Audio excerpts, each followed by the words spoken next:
ಮನೆ ಮನೆ ಮುದ್ದು ಮನೆ. ಸ್ವತಂತ್ರ ಬಂದ ಮರು ವರ್ಷ ಕಟ್ಟಿರುವಂತ ಮನೆ ಆಂಟಿಕ್ ಹೌಸ್ ಅಂತ ಕರಿಬಹುದು. ಹಳ್ಳಿಲಿ ತೊಟ್ಟಿ ಮನೆನೇ ಒಂದು ಲಕ್ಷಣ. ಒಳಗೆ ನಿಂತ್ಕೊಂಡು ಎಷ್ಟು ಸೆಕೆ ಆಗ್ತಿತ್ತು, ಎಷ್ಟು ತಣ್ಣಗಿದೆ ನೋಡಿ. ದೊಡ್ಡ ಮಕ್ಕಳಾದ್ರೂ ಬಂದು ಉಯ್ಯಾಲೆ ಆಡೋದಕ್ಕೆ ಭಾರಿ ಖುಷಿ ಆಗ್ತದೆ ನೋಡಿ. ಇಲ್ಲಿ ಉಳ್ಕಲ್ಲ ನಮ್ಮ ತಾಯಿ ಅಕ್ಕಂದಿರೆಲ್ಲ ಕುಳಿತುಕೊಂಡ್ರು ಕಾರ ಆಡಿಸರು. ಮೇಲ್ಗಡೆ ರೂಫ್ ಹಂಚು, ಅದ್ರ ಕೆಳಗಡೆ ಒಂದು ಅಟ್ಟ ಫುಲ್ ಕಂಪ್ಲೀಟ್. ಒಳಿತು ಮಾಡು ಮನ್ಸ ನೀ ಇರೋದು 3 ದಿವಸ. ಸಂತೋಷ್, ಏನಿ ಕಾರ್ ಫೀಚರ್ಸ್? ಸರ್ ಇದು ಎಲೆಕ್ಟ್ರಿಕಲ್. ಸೊ ಒಂದ್ಸತಿ ಚಾರ್ಜ್ ಮಾಡಿದ್ರೆ ನಮಗೆ 350 ಕಿಲೋಮೀಟರ್ ಕೊಡುತ್ತೆ ಸರ್ ಇದು. ಓಕೆ. ನಾವು ಡೈಲಿ ಸಂಜೆ ನಮ್ಮ ಇದರಲ್ಲಿ ಪಾರ್ಕಿಂಗಲ್ಲೇ ಆಗ್ಬಿಡ್ತೀವಿ. ಆಮೇಲೆ ಸೇಫ್ಟಿ ಸರ್, ಮತ್ತು ನಿಮ್ಗೆ ಕಂಫರ್ಟಬಲ್. ಈ ಪೆಟ್ರೋಲ್ ಡೀಸೆಲ್ಗಿನ್ನ ತುಂಬ. ಆಮೇಲೆ ಸೇಫ್ಟಿ ಅಷ್ಟೇ ಕ್ಯಾಮ್ರಾ ಇದೆ. ಆಮೇಲೆ sensor, auto brake. Auto brake ನೋಡಿ ಸರ್, ಇದು ಕಾರ್ ಡಿಸ್ಟೆನ್ಸ್ ಮಿಸ್ ಆಗಿ ಅವ್ರು ಸಡನ್ ಸ್ಟಾಪ್ ಮಾಡಿದರೆ ಇದೇ ಆಟೋಮೆಟಿಕ್ ನಮ್ಮ ಡ್ರೈವರ್ಗಿನ್ನ ಮುಂಚೆನೇ ಅದೇ ಆಟೋಮೆಟಿಕ್ ಬ್ರೇಕ್ ಹಾಕ್ಬಿಡುತ್ತೆ ಸರ್. ಸ್ಟಾಪ್ ಆಗ್ಬಿಡುತ್ತೆ ಗಾಡಿ.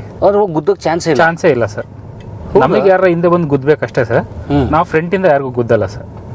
ಯಾಕಂದ್ರೆ ಅದು ಒಂದಷ್ಟು ಡಿಸ್ಟೆನ್ಸ್ ಆದ್ಮೇಲೆ ತಾನೇ ಆಫ್ ಆಗ್ಬಿಡುತ್ತೆ ಸರ್. ಇಷ್ಟು ಸೆಂಟಿಮೀಟರ್ ಅಷ್ಟು. ಇಲ್ಲೊಂದು ಕ್ಯಾಮ್ರಾ ಇದೆ ಸರ್, ಫ್ರಂಟಲ್ಲಿ ಒಂದು ಕ್ಯಾಮ್ರಾ ಇದೆ, ಸೆನ್ಸರ್ಸ್ ಇದೆ ಸರ್. ವಾ, ತುಂಬ super car sir. Okay. But ಈಗ 350 ಕಿಲೋಮೀಟರ್ ಓಡುತ್ತಲ್ಲ, ಹಾಂ ಸರ್. ಅದಾದ್ಮೇಲೆ ಚಾರ್ಜ್ ಮಾಡ್ಬೇಕಾದ್ರೆ ಚಾರ್ಜ್ ಇದೆ ಸರ್, ಚಾರ್ಜಿಂಗ್ ಪಾಯಿಂಟ್ಸ್ ಎಲ್ಲ ಇದಾವೆ. ನಾವು ಅಷ್ಟರೊಳಗೆ ಬಂದು ನಾವು ಚಾರ್ಜ್ ಮಾಡ್ಕೊಂತೀವಿ. ಇಲ್ಲ ಹೊರಗಡೆ ಹೋಗ್ತೀವಲ್ಲ ಮೈಸೂರಿಗೆ, ಎಲ್ಲ ಆ್ಯಪ್ ಇದೆ ಸರ್ ಒಂದು. ಆ ಆ್ಯಪ್ ಅನ್ನು ಎಲ್ಲಿ ಹತ್ರ ಇದೆ ನಮ್ಮನ್ನಲ್ಲಿ ಕರ್ಕೊಂಡು ಹೋಗುತ್ತೆ. ಅಲ್ಲಿ ಚಾರ್ಜ್ ಆಗಿ ಅಷ್ಟು ಇದಕ್ಕೆ ಡೆಬಿಟ್ ಆಗುತ್ತೆ ಸರ್. ಓಕೆ. ಬಟ್ ಒಂದು ಫುಲ್ ಚಾರ್ಜ್ ಆಗಿ ಎಷ್ಟೊತ್ತು ಬೇಕು ಸರ್? ಇದು ನಮ್ಮ ಚಾರ್ಜಿಂಗಲ್ಲಿ, ನಾವು ಮಾಡಿರೋ ಚಾರ್ಜಿಂಗಲ್ಲಿ 5 to 6 hours ತಗೊಳುತ್ತೆ ಸರ್. 5 to 6 hours ಬೇಕಾ? ಹಾಂ ಹೌದು ಸರ್. ಅದು ಹೊರಗಡೆ ಆದರೆ 2 hours ಅಲ್ಲಿ ಆಗ್ಬಿಡುತ್ತೆ ಸರ್. ಫಾಸ್ಟ್ ಚಾರ್ಜಿಂಗಲ್ಲಿ 2 hours ಅಲ್ಲಿ ಆಗುತ್ತೆ. ಒಂದು ಅರ್ಧಂಬರ್ಧ ಚಾರ್ಜ್ ಮಾಡ್ಕೊಂಡು ಓಡಿಸ್ಬೋದು ಸರ್. ನಮ್ಗೆ ಎಷ್ಟು ಬೇಕು, ಈಗ ನಾವು ಒಂದು 100 ಕಿಲೋಮೀಟರ್ ಹೋಗ್ತೀವ, ನಾವು ಹೊರಗಡೆ ಹೋದಾಗ ಅಷ್ಟು ಮಾಡ್ಕೊಂಡು ನಾವು ಅಷ್ಟೇ ಇದು ಮಾಡ್ಬೋದು ಸರ್. ಕಟ್ ಆಫ್ ಚಾರ್ಜ್ ಮಾಡೋದು ತೋರಿಸುತ್ತದೆ ಇಷ್ಟು ಕಿಲೋಮೀಟರ್ ಓಡುತ್ತೆ ನಿಮ್ಮಲ್ಲಿರೋ ಪವರ್. ಹೌದು ಸರ್, ಹೌದು ತೋರಿಸುತ್ತೆ. ಎಷ್ಟು ಬಿಲ್ ಕಟ್ ಆಗುತ್ತೆ, ಎಷ್ಟು ಚಾರ್ಜ್ ಆಗುತ್ತೆ ಎಲ್ಲ ತೋರಿಸುತ್ತೆ ಸರ್ ಆ್ಯಪಲ್ಲಿ. ಸ್ನೇಹಿತರೆ, ನಾವೀಗ ರಾಮನಗರ ಜಿಲ್ಲೆ ಚನ್ನಪಟ್ಟಣ ತಾಲೂಕಿನ ಹೊಂಗನೂರು ಅಂತನ್ನುವ ಗ್ರಾಮದಲ್ಲಿದ್ದೀವಿ. ಚನ್ನಪಟ್ಟಣದಿಂದ ಸಾತ್ನೂರು ಮತ್ತು ಹಲಗೂರು ಹೋಗೋ ರಸ್ತೆ ಮಧ್ಯೆ ಬರುತ್ತಿಲ್ಲಿ. ಇಲ್ಲಿ ನೋಡ್ತಾ ಇರೋಂಥ ಈ ಒಂದು ಹಳೆಯ ಪುರಾತನ ಮನೆ ಇದೆಯಲ್ಲ, ಆ್ಯಂಟಿಕ್ ಹೌಸ್ ಅಂತ ಕರಿಬೋದು. 1948 ಅಂದರೆ ಸ್ವತಂತ್ರ ಬಂದ ಮರು ವರ್ಷ ಕಟ್ಟಿರುವಂಥ ಮನೆ. ಈಗೊಂದು 77-78 ವರ್ಷ ಆಗಿದೆ ಈ ಮನೆಗೆ. ಸರ್, ತಮ್ಮ ಮನೆ ಇದು. ಸೊ ಏನು ವಿಶೇಷ ಮನೆ ಇದು? ಏನಿಲ್ಲ, ನಮ್ಮ ಹಳ್ಳಿ ಮನೆ ಥರ ವಿಶೇಷವಾದದ್ದು. ಆಮೇಲೆ ಇನ್ನು ನಮ್ಮ ತಂದೆ ಕಟ್ಸಿದ್ದು 1948ರಲ್ಲಿ. ಹಳ್ಳಿ ಮನೆಯಲ್ಲಿ, ಹೆಂಚಿನ ಮನೆಯಲ್ಲಿ ಬೇಸಿಗೆ ಕಾಲದಲ್ಲೂ ಏರ್ ಕಂಡೀಷನ್ ಥರ ಇರ್ತದೆ. ಓ, ನಿಮಗೆ ಆ ಸೆಕೆ ಇದನ್ನಂತ ಅನಿಸೋಲ್ಲ. ಹಾಗಾಗಿ ಹಳ್ಳಿ ಮನೆಗಳಲ್ಲಿ ಅದರದೇ ಆದ ಒಂದು ಅನುಕೂಲ, ಸೌಂದರ್ಯಗಳಿದೆ. ನಾವು ಈಗೆಲ್ಲ ಕಾಂಕ್ರೀಟ್ ಬಿಲ್ಡಿಂಗ್ಸು, ಅದೇ ಒಂದು ರೀಸನ್ ಹೋಗಿದ್ದೀವಿ. ಹಳ್ಳಿ ಮನೆಗಳಲ್ಲಿ ವಿಶೇಷ ಅಂತ ಅಂದರೆ ಅವಕಾಶ ಜಾಸ್ತಿ, ದೊಡ್ಡ ಮನೆ ಕಟ್ಬೋದು. ಇದನ್ನು ಹಂಚಿನಿಂದ ನಿಮಗೆ ಹೆಚ್ಚಿನ ಬಿಸಿಲಿನ ಇದಿರುವುದಿಲ್ಲ, ಸೆಕೆ ಇರುವುದಿಲ್ಲ. ಹಾಗಾಗಿ ಅನುಕೂಲ ಹೆಚ್ಚಿಗೆ ಇದೆ ಹಳ್ಳಿ ಮನೆ. ಈ ಮನೆ ಭಾಳ ಪ್ರಮುಖವಾಗಿ ನಮ್ಮ ಕಣ್ವ ಡಯಾಗ್ನೋಸ್ಟಿಕ್ಸ್ ಗ್ರೂಪ್ಸ್ನ ಹೆಮ್ಮೆಯ ನಿರ್ಮಾತೃ ನಮ್ಮ ಡಾಕ್ಟರ್ ವೆಂಕಟಪ್ಪನವ್ರು ಹುಟ್ಟಿದ ಮನೆ ಇದು. ಯಾವ ವರ್ಷ ತಮ್ಮ ಹುಟ್ಟಿದ್ದು? 2 October 1945. 1 ವರ್ಷ ಆಗಿದ್ದಾಗ ನಮ್ಮ ತಂದೆ ಕಟ್ಸೋಕೆ ಶುರು ಮಾಡಿದ್ರು. 3 ವರ್ಷದಲ್ಲಿ ಅದು ಕಂಪ್ಲೀಟ್ ಆಯಿತು, 2 ವರ್ಷದಲ್ಲಿ. ಸೊ 3 ವರ್ಷ ಕಟ್ಟಿರೋ ಮನೆ ಇದು? 2 ವರ್ಷ. ಓಕೆ, ನೋಡ್ಬೋದು ಒಳಗಡೆ ಹೋಗಿ? ಅಯ್ಯೋ, ಖಂಡಿತ ಬನ್ನಿ, ತುಂಬ ಸಂತೋಷ. ಸೊ ಈ ಜಗಲಿಯಲ್ಲಿ ಅವಾಗ ಹೀಗೆ ಇತ್ತು ಸರ್? ಹೀಗೆ ಪ್ರಾರಂಭದಿಂದ ಹೀಗೆ ಇದೆ. ಜಗಲಿ ಹೊರಗಡೆ ಮನೆ, ಇಲ್ಲಿ ನಾವು ಅಗ್ರಿಕಲ್ಚರ್ ಆಪರೇಷನ್ಸ್ ಇರ್ತದೆ, ಅದನ್ನೇನಾದರೂ ಸ್ಟೋರ್ ಮಾಡಬೇಕು. ಹಸುಗಳು, ಎಮ್ಮೆಗಳಿರ್ತವೆ, ಎತ್ತುಗಳಿರ್ತವೆ, ಅವನ್ನೆಲ್ಲ ಸಾಕೋದಕ್ಕೊಂದು ಸೆಪರೇಟ್ ಇದಿರಬೇಕು. ಕೊಟ್ಟಿಗೆ ಇದೆ. ಆ ಕಡೆ ಇದೆ. ಸೊ ಇವೆಲ್ಲ ಸೌಲಭ್ಯಗಳಿದ್ರೆ ಹಳ್ಳಿ ಮನೆಯಲ್ಲಿ ಎಲ್ಲ ಅವಕಾಶಗಳು ಸರಿಯಾಗಿರ್ತವೆ. ನಿಮ್ಮ ಜಮೀನು ಇಲ್ಲೇ ಪಕ್ಕದಲ್ಲಿದೆ ಬಹುಶಃ? ಜಮೀನು ಪಕ್ಕದಲ್ಲೇ ಇದೆ, ಈ ಕಡೆಗಿದೆ, ಈ ಕಡೆಗಿದೆ. ಅವಾಗ ಹೇಗೆ ಓಡಾಡ್ತಿದ್ರು ನಿಮ್ಮ ತಂದೆಯವರು? ಅಲ್ಲಿಗೆಲ್ಲ ಎಲ್ಲ ಸೈಕಲ್ಲು, ಅಲ್ಲದೆ ವಾಕಿಂಗು. ನೀವೇನು ಬದಲಾಯಿಸಕ್ಕೆ ಹೋಗಿಲ್ಲ? ನಾವೇನು ಮಾಡಿಲ್ಲ. ನಮ್ಮ ತಂದೆ ಹೇಗೆ ಕಟ್ಸಿದ್ರು ಹಾಗೇ ಇದೆ. ಓಕೆ. ನಿಮ್ಮ ತಂದೆ ಜಮೀನ್ದಾರರ ಅಥವಾ ಸಣ್ಣ ರೈತರ?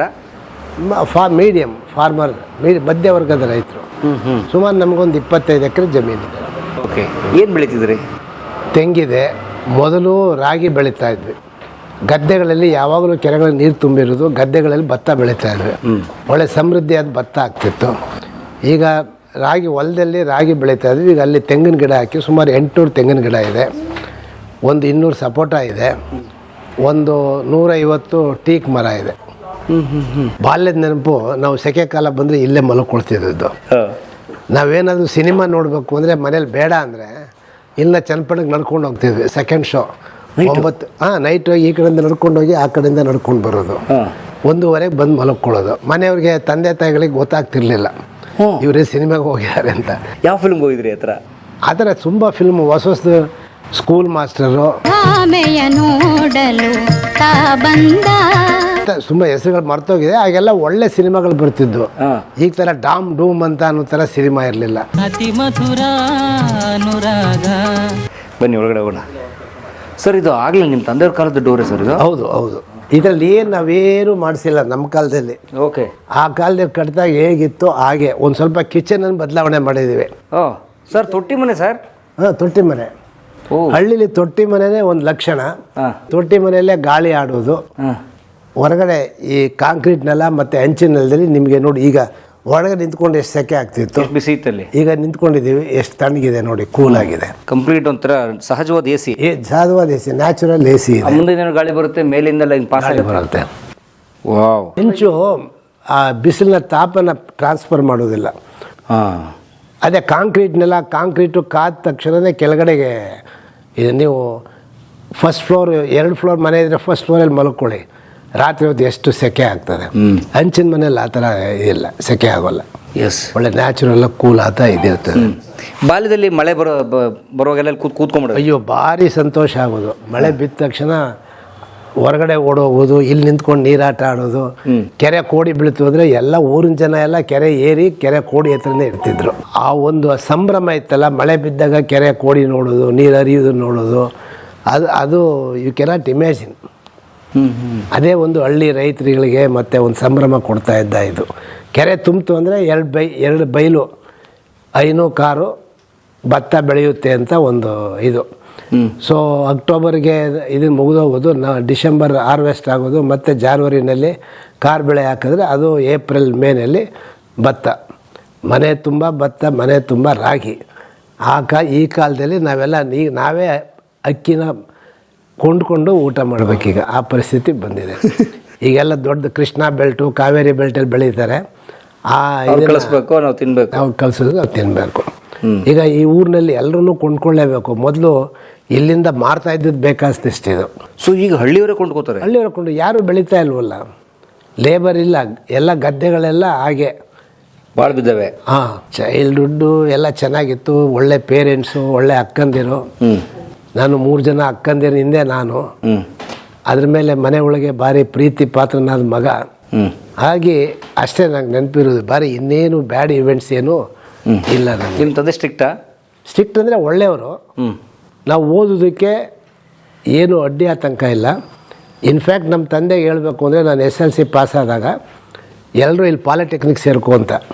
ಡಿಪ್ಲೊಮೊ ಚನ್ನಪಟ್ಟಣದಲ್ಲಿ.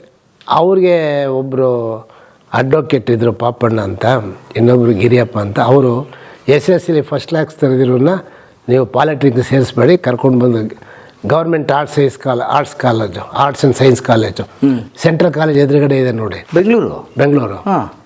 ಆ ಸ್ಕೂಲ್ನಲ್ಲಿ, ಆ ಕಾಲೇಜಲ್ಲಿ ನಾನು PUC ಮಾಡಿದ್ದು. ಕನ್ನಡ ಮೀಡಿಯಮಿಂದ PUC ಇಂಗ್ಲೀಷ್ ಮೀಡಿಯಮು. ಅದೇ ಫಸ್ಟ್ ಇಂಗ್ಲೀಷ್ ಮೀಡಿಯಮ್ ಹೋಗಿದ್ದು. ಅದು ಎಲ್ಲ ಬೈಹರ್ಟ್ ಹಾಕಿ ಓದಿದ್ವಿ, ಪಾಸ್ ಆಯಿತು. ಅವಾಗೆಲ್ಲ ಹೈಯೆಸ್ಟ್ ಮಾರ್ಕ್ಸ್ ಅಂದರೆ 62%. 62%ಗೆ ನಮ್ಮ ಮೆಡಿಕಲ್ ಕಾಲೇಜಲ್ಲಿ ಸೀಟ್ ಸಿಕ್ತು. ಈಗ 95, 98, 6% ತೆಗೆದಿರೋ ಮಕ್ಕಳಿಗೂ ಸೀಟ್ ಸಿಗೋಲ್ಲ. ನಾನು ಗಾಂಧಿನಗರದಲ್ಲಿ ಒಂದು ರೂಮ್ ಮಾಡ್ಕೊಂಡು 3 ಜನ ಫ್ರೆಂಡ್ಸ್ ಇದ್ವಿ. ರಾಮಕೃಷ್ಣ ಲಾಡ್ಜ್ ಅಂತ ಇದೆ, ರಾಮಕೃಷ್ಣ ಹೋಟೆಲ್ ಅಂತ, ಹಳೆಯ ಹೋಟೆಲ್ಲು, ಸುಬೇರ್ ಛತ್ರಂ ರೋಡಲ್ಲಿ. ಅಲ್ಲಿ ಬ್ರೇಕ್ಫಾಸ್ಟು, ಬಳೆಪೇಟೆನಲ್ಲಿ ಮಲಬಾರ್ ಲಾಡ್ಜ್ ಅಂತ ಇತ್ತು, ಅಲ್ಲಿ ಊಟ. ಒಂದು ಊಟಕ್ಕೆ 50 ಪೈಸೆ ಅವಾಗಿದ್ದದ್ದು. ಮಧ್ಯಾಹ್ನ ಸಾಯಂಕಾಲ ಅಲ್ಲಿ ಊಟ, ಬೆಳಗ್ಗೆ ಬ್ರೇಕ್ಫಾಸ್ಟ್ ರಾಮಕೃಷ್ಣ ಲಾಡ್ಜಲ್ಲಿ, ಗಾಂಧಿನಗರಲ್ಲಿ ರೂಮು, ಸೆಂಟ್ರಲ್ ಇದಕ್ಕೆ ಗೌರ್ಮೆಂಟ್ ಆರ್ಟ್ಸ್ ಸೈನ್ಸ್ ಕಾಲೇಜ್ಗೆ ಹೋಗೋದು. 62, 63. ವಾವ್. ಸರ್ ಅವಾಗ ನೀರು ಹೋಗಕ್ಕೆ ಮಾಡಿದಾರಲ್ಲ, ಹೌದು, ನೀರು ಈಗಲೂ ಸರಾಗಿ ಹೋಗುತ್ತೆ ಖಂಡಿತ. ನೋಡಿ ಓವರ್ಫ್ಲೋ ತೆಗಿಯಮ್ಮ, ಕಾಲಕ್ಕೆ ತೆಳ್ಳು, ಪರವಾಗಿಲ್ಲ. ನನ್ನ ಮಗನು ಆಟ ಆಡಿದಾರೆ ಇಲ್ಲಿ, ಮಳೆ ಜೋರಾಗಿ ಬಂದ್ರೆ ಆಟ ಆಡಿ ಖುಷಿಪಟ್ಟು ತುಂಬಾ. ಸರ್ ಇದು 75 ವರ್ಷದ ಹಿಂದಿನ ಟೆಕ್ನಾಲಜಿ. ನೀರು ಇವತ್ತಿಗೂ ನಿಂತ್ಕೊಳ್ಳಲ್ಲ, ಹಿಂದ್ಗಡೆ ಹೊರಟೋಗುತ್ತೆ. ಆ ನೀರೇ ಹಿಂದೆ ತರಕಾರಿ ಇದೆಲ್ಲ ಬೆಳೆಯೋದಕ್ಕೆ ನೀರಾಗ್ತದೆ. ಅವಾಗ ನಿಮ್ಮ ತಾಯಿ ಬೆಳೆಯೋರು, ನಾವು ತೋಟ ಹಿತ್ಲು ಅಲ್ಲ. ನೀವು ಯು ಮೇ ನಾಟ್ ಬಿಲೀವ್, ಒಂದು ತರಕಾರಿನ ನಮ್ಮ ಮನೇಲಿ ಕೊಡ್ತಾ ಇರಲಿಲ್ಲ. ನಾನು ಮೆಡಿಕಲ್ ಕಾಲೇಜ್ ಮುಗಿಸೋವರೆಗೂ ಎಲ್ಲ ಥರದ್ದು ಬೀನ್ಸು, ಬೆಂಡೆಕಾಯಿ, ಹಾಗಲಕಾಯಿ, ಹೀರೆಕಾಯಿ, ಟೊಮೆಟೊ, ಸೊಪ್ಪು ಎಲ್ಲ ಇತ್ತಲಲ್ಲಿ ಬೆಳೀತಿದ್ರು. ಬಾವಿಯಿಂದ ಸೇದಿ ನೀರನ್ನ ಹಾಕ್ತಿದ್ರು. ಒಳ್ಳೆ ಫಲವತ್ತು ಆಯಾ ಸೀಸನ್ಗೆ ತಕ್ಕಂತೆ. ಅಕ್ಟೋಬರ್, ನವಂಬರ್, ಡಿಸೆಂಬರ್ ಬಂತ ಅವರೆಕಾಳು, ಆಗಸ್ಟ್ ಜುಲೈನಲ್ಲಿ ಇದು ಬೇರೆ ಕಾಳು, ತೊಗರಿ ಕಾಯಿ, ಹೀಗೆ ಒಂದೊಂದು ಸೀಸನ್ಗೆ ಒಳ್ಳೆ ನ್ಯೂಟ್ರಿಷಿಯಸ್ ಅನ್ಅಡಲ್ಟ್ರೇಟೆಡ್ ವೆಜಿಟೇಬಲ್ ಸಿಗ್ತಿತ್ತು. ಈ ಕನಸವಲ್ಲ, ಈಗೆಲ್ಲ ಕನಸು.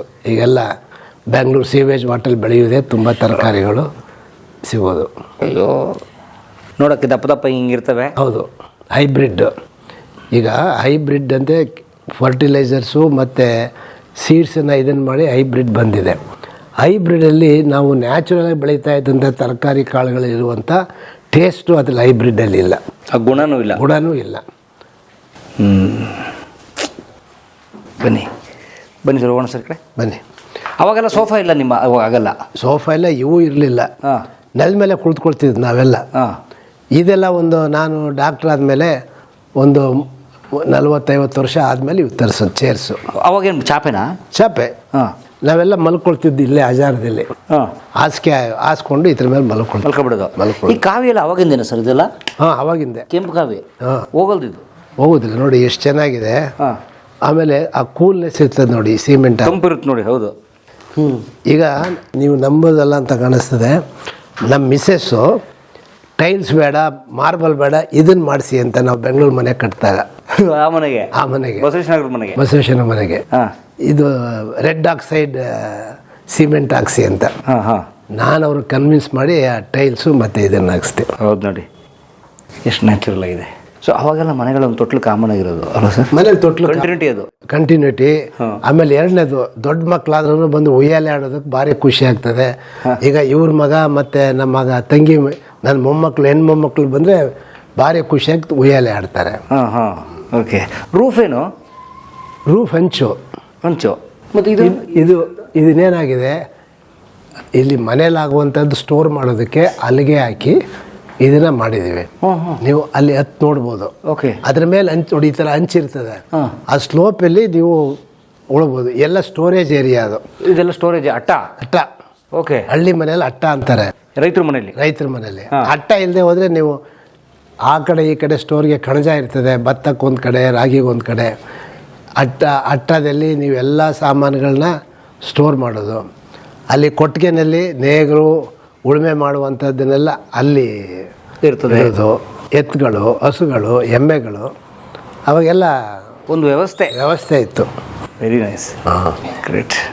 ಬನ್ನಿ. ಇದು ನಮ್ಮ ಅಜ್ಜ, ನಮ್ಮ ತಂದೆ ತಾಯಿ. ಇವರು ನಮ್ಮ ತಂದೆ, ಅವ್ರು ನಮ್ಮ ತಾಯಿ. ನೀವು ಅಲ್ಲಿ ನೋಡಿದ್ರಲ್ಲ ಫೋಟೋ, ಇವರಿಬ್ರದು. ಮಂಚೇಗೌಡರು.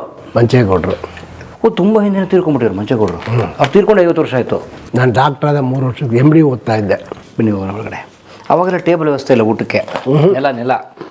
ಅವಾಗ ಟೇಬಲ್ ಇಲ್ಲ ನೋಡಿ, ಗೋಡೆಗೆ ಸಾಲ ಕುಳಿತುಕೊಳ್ತಿದ್ರು ಎಲ್ಲ. ಗೋಡೆಗೆಲ್ಲ ಕುತ್ಕೊಂಡ್ಬಿಡೋದು. ಹೊರ್ಕೊಂಡು ಕುಳಿತುಕೊಳ್ಳೋದು, ಹಿಂಗೆ ಕುತ್ಕೊಂಡ್ಬಿಡೋದು. ತಟ್ಟೆ ಇಟ್ಕೊಂಡು ಬಿಡೋರು ಹಿಂಗೆ. ಅಡುಗೆ ಮನೆ ಇದು. ಇಲ್ಲಿಂದ ತಂದು ಬಡಿಸೋರು. ಓಕೆ. ಅಡುಗೆ ಮನೆ. ಬನ್ನಿ, ತಾಯಿಯವ್ರ ಸಾಮ್ರಾಜ್ಯ. ಹಸು, ಎಮ್ಮೆ, ಹಾಲು, ತುಪ್ಪ, ಬೆಣ್ಣೆ ಎಲ್ಲ ಸಮೃದ್ಧಿಯಾಗಿ ಸಿಗ್ತಾ ಇದ್ದ ಕಾಲ. ಖಾರ ಆಡಿಸೋದು ಕೈನಲ್ಲಿ ನೋಡಿ, ಇಲ್ಲಿ ಉಳ್ಕಲ್ಲ. ನಿಮ್ಮ ತಾಯಿಲಿ ಕುತ್ಕೊಂಡ್ರು ಬೋರಿಗೆ? ಕುಳಿತುಕೊಂಡು ನಮ್ಮ ತಾಯಿ ಅಕ್ಕಂದಿರೆಲ್ಲ ಕುಳಿತುಕೊಂಡ್ರು ಖಾರ ಆಡಿಸೋರು. ಅಲ್ಲಿ ರಾಗಿ ಕಲ್ಲಿದೆ, ರಾಗಿನ ಅಲ್ಲಿ ಬೀಸೋರು. ರಾಗಿ ಇಟ್ಟು ಅವರೇ ಮಾಡ್ಕೊಳ್ಳೋರು? ಅವ್ರು ಮಿಲ್ಗೆ ಆಗ್ತಿರ್ಲಿಲ್ಲ. ಆಮೇಲೆ ಮಿಲ್ ಬಂತು. ಮಿಲ್ ಬಂದ್ಮೇಲೆ ಮಿಲ್ಗೆ ಹಾಕ್ತಾಯಿದ್ರು. ಮೊದಲೆಲ್ಲ ನಾವು ಚಿಕ್ಕ ಹುಡುಗರಾಗಿದ್ದಾಗ ರಾಗಿ ಬೀಸೋದನ್ನು ಅಲ್ಲಿ ಮಾಡ್ತಿದ್ರು. ದಿನಕ್ಕೆ ಎಷ್ಟು ಬೇಕಷ್ಟು ಬೀಸ್ಕೊಳ್ಳೋದು? ಒಂದು ಸಾರಿ ಬೆಳಗ್ಗೆ ಎದ್ದು 5 ಗಂಟೆಗೆ ಎದ್ದು 7 ಗಂಟೆವರೆಗೆ ಬೀಸಿದ್ರೆ 6-7 ದಿವಸಕ್ಕೆ ಆಗೋದು. 2 hours ಅದೇ ಎಕ್ಸಸೈಸು. ಗುಡ್ ಎಕ್ಸರ್ಸೈಸ್ ಅವ್ರಿಗೂ. ಅದಕ್ಕೆ ಎಲ್ಲ 100 years ಬದುಕೋರು, ಚೆನ್ನಾಗಿ ಒಳ್ಳೆ ಗಟ್ಟಿಯಾಗಿರೋರು. ನಮ್ಮ ತಾಯಿ 94 years ಅವ್ರು ಸತ್ತಾಗ. ನಮ್ಮ ತಂದೆ ಸ್ವಲ್ಪ ಅರ್ಲಿಯರಾಗಿ ಹಾರ್ಟ್ ಅಟ್ಯಾಕ್ ಆಗ್ತಿರೋದ್ರು. ಸರ್, ಈ ತೊಲೆಗಳೆಲ್ಲ ಅವಾಗಿಂದವೆ ಸರ್? ಅವಾಗಿಂದೆ. ನಾವೇನು ಬದಲಾಯಿಸಕ್ಕೆ ಹೋಗಿಲ್ಲ. ನಾನೇನು ಅಡುಗೆ ಮನೆ ಸ್ವಲ್ಪ ಮೈನರ್ ಚೇಂಜಸ್ಸು, ಬೇರೆ ಏನು ಬದಲಾಯಿಸೋಕೆ ಹೋಗಿಲ್ಲ. ನೋಡಿ, ಇದು ನಮ್ಮ ಮಗಳು, ತಮ್ಮನ ಮಗಳು, ಅವಳು ಮದುವೆನಲ್ಲಿದ್ದದ್ದು. ಇದು ನಮ್ಮ ತಾಯಿ 72 73 75 76 ನನ್ನ ಮಗಳು ನೋಡಿದ್ರಲ್ಲ ಅಲ್ಲೇ, ಅವಳು ಈ ವಯಸ್ಸಿದ್ದಾಗ ಮಿಸ್ಸಸ್ಸು ನಾನು, ಇದು ನನ್ನ ಮಗಳು ಮತ್ತು ತಮ್ಮನ ಮಗಳು. ಸರ್ ನಿಮ್ಮ ತಂದೆಯವ್ರದ್ದು ಒಳ್ಳೆ ಕಾಸ್ಟ್ಯೂಮ್ ಸರ್, ಸಕ್ಕತ್ತಾಗಿರೋ ಅವಾಗ. ಹಾಂ, ಇದ್ರು ಒಂಥರ ಬಹುಶಃ ಕಾಲದ ಪಟೇಲ್ ಇರಬೇಕು ಅವರು. ಪಟೇಲ್ರಲ್ಲ, ಪಟೇಲ್ರು ನಮ್ಮ ಗೊತ್ತಿತ್ತು ನ್ಯಾಯ ಪಂಚಾಯತಿ ಎಲ್ಲ. ಅವ್ರು ನಮ್ಮ ತಾತ ಈ ಊರಿನಲ್ಲಿ ಯಾವುದೇ ನ್ಯಾಯ ಪಂಚಾಯತಿ ಭಾರಿ ಫೈರ್ ಥಿಂಕಿಂಗ್ ಅಂತೆ, ಅನ್ಬಯಾಸ್ ಜಡ್ಜ್ಮೆಂಟು. ಮುಸಲ್ಮಾನರಿದ್ದಾರೆ, ಅರಸುಗಳು ಅಂತ ಇದ್ದಾರೆ, ನಮ್ಮವರಿದ್ದಾರೆ, ನಮ್ಮವರೇ ಕಡಿಮೆ. ಯಾರು ಬಂದ್ರೂ ವೆಂಕಟೇಗೌಡರು ನ್ಯಾಯ ಹೇಳಿದ್ರೆ ಮುಗಿದು. ನಮ್ಮ ತಾತನ ಹೆಸರು ವೆಂಕಟೇಗೌಡ. ಅವ್ರು ನ್ಯಾಯ ಹೇಳಿದ್ರೆ ಮುಗೀತು, ಫೈನಲ್ಲು ಕೇಳ್ತಿದ್ರು. ಆ ಥರ ಆಗಿನ ಕಾಲ ಆ ಥರ ಇತ್ತು. ನೈಸ್. ಎಲ್ಲಿದೆ ರೂಮ್ಸ್ ಇವು ಮನೇಲಿ? ರೂಮ್ಸ್ ನೋಡಿ, ಇಲ್ಲೊಂದಿದೆ, ಇಲ್ಲೇ ಟ್ರೆಜರಿ ಗಿಜರಿ ಎಲ್ಲ. ಇದೊಂದು ಆಲ್ಮರ, ಇದಿಷ್ಟು. ಮೊದಲು ನಿಮಗೆ ಇದಿತ್ತಲ್ಲ, ಈಗೆಲ್ಲ ಈಗ ಪಾತ್ರೆಗಳು ಬಂದಿವೆ, ಮಡಕೆಗಳು ಜೋಡಿಸ್ತಿದ್ರು. ಮಣ್ಣಿನ ಮಡಕೆ ಒಂದಾದ್ಮೇಲೆ ಒಂದು ದೊಡ್ಡದು, ಅದ್ರ ಮೇಲೆ ಸ್ವಲ್ಪ ಚಿಕ್ಕದು, ಅದ್ರ ಮೇಲೆ ಎಲ್ಲ ಹತ್ರ ಸ್ಟಾಕ್ ಮಾಡ್ತಿದ್ರು. ನಿಮ್ಮ ತಂದೆ ಕಬ್ಬಣದ ಪೆಟ್ಟಿಗೆಯಲ್ಲಿ ತಿಜೋರಿ ಇದೇ ಅವ್ರಿಗೆ ಅದು ಬೆಂಕಿ ಇರಲಿಲ್ಲ, ಒಂದು ಹಳೆಯ ಪೆಟ್ಟಿಗೆ ಇತ್ತು. ಈಗ ಇಲ್ಲಿತ್ತು, ಎಲ್ಲಿ ಕಳಿಸಿದ್ರು ಗೊತ್ತಿಲ್ಲ. ಅದರಲ್ಲಿ ನೋಡಿ, ಇಲ್ಲಿ ಮೇಲೆ ಹತ್ತಿದ್ರೆ ಅಟ್ಟ ಇದೆ. ಇದು ಅಟ್ಟ, ಅದ್ರ ಮೇಲೆಲ್ಲ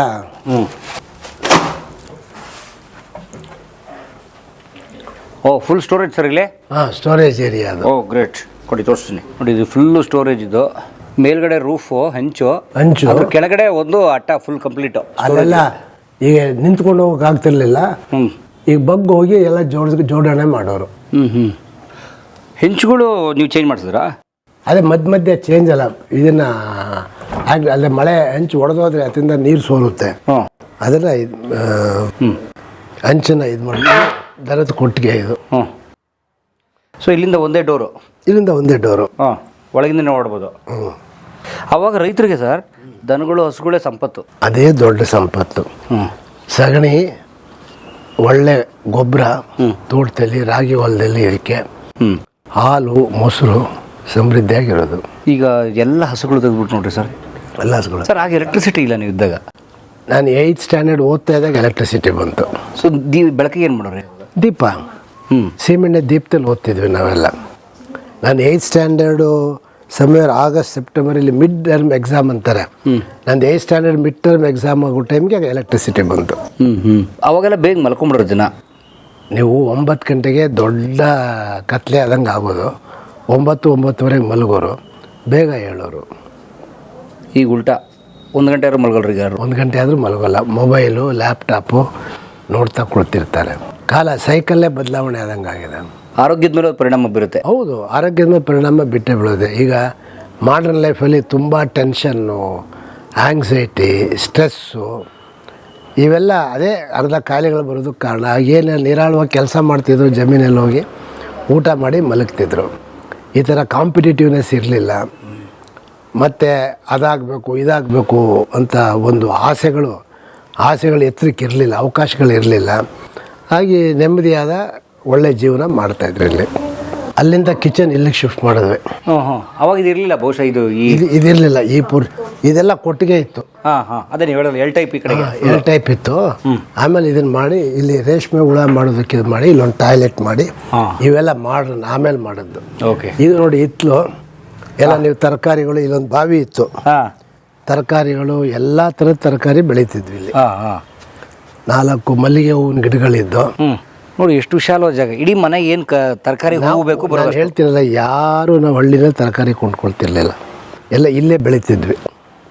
ಅವ್ರ ಮನೆಗೆ ಎಷ್ಟು ಬೇಕು ಮನೆಗೆ ಎಷ್ಟು ಬೇಕು. ಇಲ್ಲಿ ಒಂದು ಸೊಪ್ಪಿನ ಇದು ಕೆರೆ ಸೊಪ್ಪಿನ ಮಡಿ, ಕೆರೆ ಸೊಪ್ಪಿನ ಮಡಿ ಮಾಡ್ತಿದ್ರು, ಅಲ್ಲಿಂದ ಚೆನ್ನಾಗಿ ಬೆಳೀತಿತ್ತು. ಈಗ ಜೀವನದ ಶೈಲಿನೇ ಬದಲಾವಣೆ ಆಗೋಯ್ತು ಈಗ, ಕಾಲಚಕ್ರ. ಕಲಾ ಮಾಧ್ಯಮದ ಎಲ್ಲಾ ಎಪಿಸೋಡುಗಳು ನಿಮಗೆ ಸಿಗಬೇಕು ಅಂತಂದ್ರೆ ಕಲಾ ಮಾಧ್ಯಮ ಯೂಟ್ಯೂಬ್ ಚಾನೆಲ್ನ ಸಬ್ಸ್ಕ್ರೈಬ್ ಮಾಡಿ, ಬೆಲ್ ಐಕಾನ್ನ ಕ್ಲಿಕ್ ಮಾಡಿ, ತಪ್ಪದೇ ಮಾಡಿ. ಸ್ನೇಹಿತರೆ, ಕಲಾ ಮಾಧ್ಯಮದ ಎಲ್ಲ ಸಂದರ್ಶನಗಳನ್ನ ನೀವೀಗ ಓದಬಹುದು. www.kalamadhyama.com ಈ ವೆಬ್ಸೈಟ್ಗೆ ವಿಸಿಟ್ ಮಾಡಿ ಇಂಟರ್ವ್ಯೂಗಳನ್ನ ಓದಿ. ಓದುವ ಸಂಸ್ಕೃತಿ ಹೆಚ್ಚಾಗಲಿ. ಧನ್ಯವಾದ.